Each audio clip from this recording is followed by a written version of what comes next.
Are you there, Ann? I'm here. Hey, the Supreme Court, in fact, has finally said, well, half the travel ban can be allowed for against the people. Forget it. You know it. You know what they said. Actually, I didn't. I just realized I've got to stop doing this. I get up and just start working without checking to see what the news is. Oh, all right. Well, the part of the travel ban. Fantastic news. So what happened? The part of the travel ban that eliminates people from 6 countries from coming here, the stay was lifted. So that in, I guess, 96 hours or something, that will go into effect again. But they left intact the portion about refugee resettlement. And is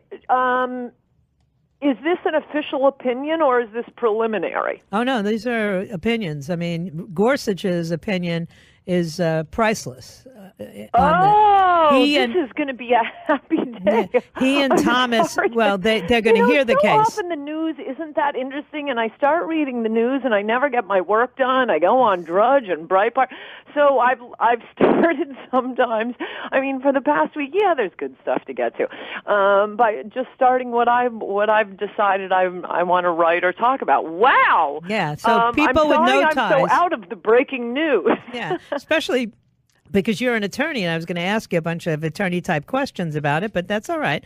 I'll take that up later in the show. I'll find another legal analyst. This is really great and important news. And by the way, I agree with Trump. People are being. It's funny. Everything the media hates about Trump is what I actually love about him. It's the stuff they're not talking about that keeps ticking me off. But one of the things that a big deal was made of was that, it's so outrageous that he's ruining his legal standing by tweeting out, I should have stayed with the original ban. Mm-hmm. And I'm just staring at that, trying to figure out for one thing, it's fairly common for clients to complain about their lawyers restricting them. That is not, judicially recognizable, being snippy about your attorneys. But moreover, the big difference in the first travel ban and the second travel ban was that he cut one country out.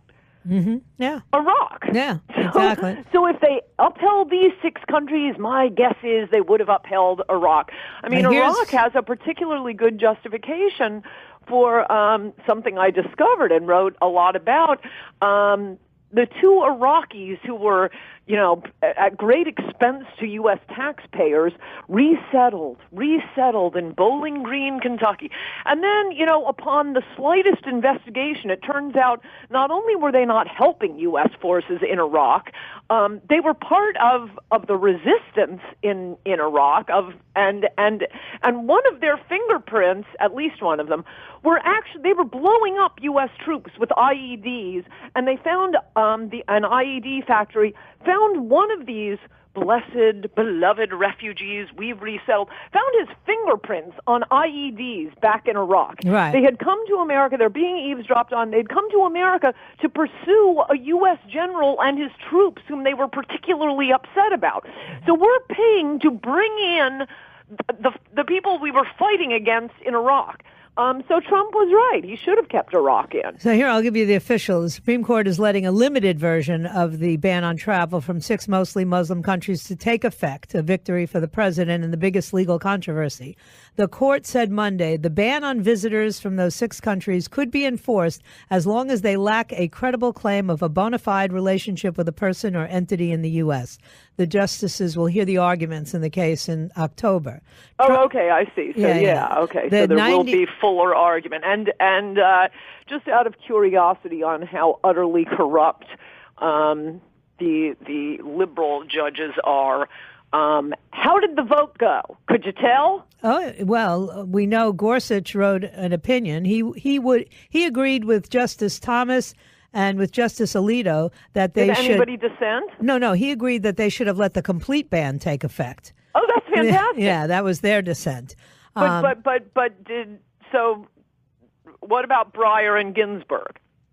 I didn't see the breakdown, but because I got to tell you, 20 years ago, I would say 20 years ago. I don't think you could. I think even 10 years ago, the left was pretty darn corrupt on the judiciary. But 20 years ago, you would have the liberal judges being honest about what the law is. What has happened and what has become so corrupting to our judiciary is that liberals figured out, well, we can't get Americans to vote for the stuff we like, but the courts have the last word. It's not that the courts are our philosopher kings here, the way the left sees them, and apparently a lot of Americans are starting to see them. The Supreme Court, the judiciary, is a co-equal branch with the president. He doesn't have to listen to what the Supreme Court says, incidentally. He takes an oath to uphold the Constitution, too. It's generally not done because the order of things, in fact, it's almost never done, the order of things is that the Supreme Court gets the last word, but that's because we were counting on judges to be honest and to see what the law is. They're supposed to be interpreting the law, not developing social policy for us. But once the left figured out, oh, we can develop social policy, and since we're the last word, there's nothing they can do, pretty much, I mean, sort of famously starting with Roe v. Wade, which is why even liberal attorneys who love abortion, if they're speaking honestly, they'll tell you, come on, the decision is utterly corrupt. And once liberals started deciding, well, we can read whatever we want to in this invisible ink constitution, the courts became more and more corrupt, which is why I've often argued that the only way to get the left to understand what they are doing is so corrupting of democracy in all kinds of ways, is to do the same thing to them. The first time they realized that, sexual harassment laws may have gone too far was when their president was actually, dropping his pants and saying kiss it, molesting interns, obstructing justice. Suddenly, we think these laws have gone too far. So I always wanted 5 Supreme Court justices, just, for a gag, for maybe one term, to start reading the Constitution and discovering a right to a flat tax, a right to bear nuclear arms, just crazy stuff, whatever we'd like. Yeah, exactly. That works for me. They also took on the case of the wedding cake for the same-sex couple for next session, and they did hand down a decision on that church playground that wasn't allowed to receive funds that all the public schools were getting to make it safer for the children. The Supreme Court said, no, you can't do that. You got to give it to the Lutheran school as well. So it's looking very positive. And if Kennedy, in fact, does announce a retirement, he didn't so far, but if he were to do it within the next couple of weeks, well, I must say, I am against Drudge posting those headlines about prospective retirements. I've perhaps longer than most people because I did go to law school, so I've been paying attention to the Supreme Court for a long time. But, oh, my gosh, I've heard the rumors of someone retiring so many times. It was just, absolutely certain for year after year after year that Sandra Day O'Connor was going to retire. And I've learned you can never trust this, point one. Point two is most of these guys, it's a great job. Mm-hmm. It's a lot of fun. It's interesting. It's intellectually interesting. And most of them are not going to retire to spend more time with their families. They usually have to be carried out feet first. Yeah, well, Ruth Bader Ginsburg's not going anywhere. So now tell me, I'm on Twitter on Friday, and you lit up the Twitter universe as usual. Apparently, you got censored on Fox by Sean Hannity. Is that true?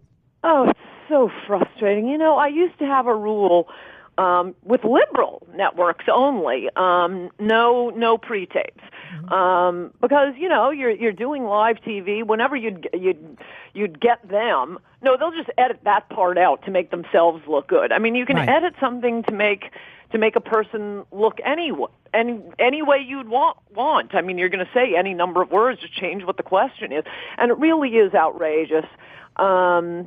But this was very, look, bless Hannity's heart. He is, after, months and months and actually years of promoting Rubio to the presidency, he seems to be making up for lost time by defending every little thing Trump does. I think at this point Trump could come out and announce he's going to be implementing the principles of the Communist Manifesto, and Hannity would be there defending him, which, has its value.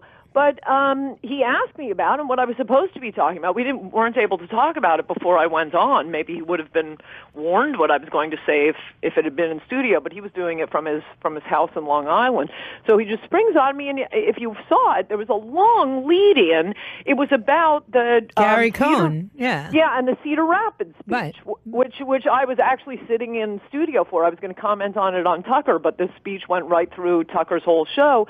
So I tried to tweet a little bit of that speech. It was hard because it was on my iPhone. And it was striking if you saw that speech. I think it's Trump's guilty conscience, where he's trying to get the Cedar Rapids crew, that crowd, to cheer for Goldman Sachs. Wow. And I got to tell you, the crowd wasn't having any of it. And that crowd would have cheered anything. He could have said the sky is blue, and they would have whooped it up. Mm-hmm. But when he gets to his little soliloquy, which was totally weird, on Gary Cohn and Goldman Sachs, it was pretty much crickets. So that's what Hannity was asking about. And if you saw the segment, then he's showing Morning Joe and all these MSNBC people denouncing Trump for saying, I want a rich person running the economy. So he comes to me to comment. I make a quick remark. I think you said I don't watch that show. Right. Yeah. And then suddenly he's asking me about my column. I mean, the editing, the physical editing of the tape was smooth, but logically it made no sense. Why did you have a 20-minute intro just to have Ann say, I don't watch that show? Obviously, I went on to talk about the Cedar Rapids speech and the encomium to Gary Cohn. And I said, look, there are rich people, and it's unfair to throw Wilbur Ross in with some banker, and particularly Gary Cohn from Goldman Sachs. Hannity had said, the old cliche, I never got a job from a poor man. I've only gotten jobs from a rich man. I said, I promise you've never gotten a job from Goldman Sachs. Their business is to send jobs abroad. Mm-hmm. And Gary Cohn in particular, if he's going to do for the economy what he did for himself, he scammed customers. That was a long Senate report found that. He oversaw the mortgage department at Goldman Sachs before the mortgage meltdown. And what Goldman was doing during that period, it has been well documented. That was Gary Cohn. Then participated in the largest taxpayer bailout of the big banks in U.S. history. So, there's rich and there's rich. Kim Kardashian is rich. Yeah. Bernie Madoff was rich. Wilbur Ross creates jobs. I'm not wild about them right now, but the Koch brothers, they create jobs. Wall Street does not create jobs. Yeah. And anyway, that's what I said, I think this is a mistake. This is not what we voted for, to have Goldman Sachs. I might add, Gary Cohn is a liberal Democrat, still a registered liberal Democrat. I think his influence has been pernicious. He was attacking coal, contrary to Trump's policies. I mean, the media like him because they consider him one of them. Yeah, they're left-wing Democrat in the White House. But it was weird then because I talked about that. And then out of the blue, something I wasn't supposed to talk about, Hannity said, so tell me about your column this week.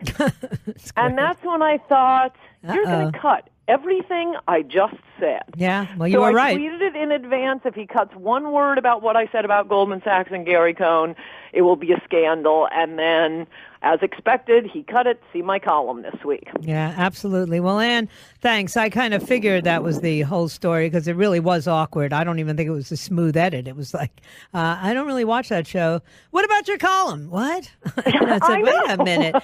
She may not watch the show, but the subject she knows, But anyway, listen, they're under a lot of pressure over there at Fox, as you can tell, and they've shifted. They've shifted dramatically, and we all better get ready either for another network to emerge or for them. I disagree with you on this. I love Tucker. I think it is the best show on TV, and in fact, the best show I've ever seen on TV. Yeah, I agree, but I've said that in the past. I said that about Megyn Kelly once upon a time. Something happens, and I don't know. With Tucker, it's the reverse. He was untrustable back when he was on CNN. Yeah. Well, we'll see. We'll certainly, it's all we got now. So I'm still holding on, but I have a feeling that he may not. I want Mark Stein to come in. Oh yeah, that would be awesome. That would be huge. Yeah, I want Mark Stein just to come in the studio and sit here for half an hour. Actually, yeah, it makes me laugh, and he tells me things that nobody else will say. But anyway, thanks, Ann. I appreciate it. I'm not editing you. I'm really running out of time. Okay, good to talk to you, Joyce. See you soon. Take care.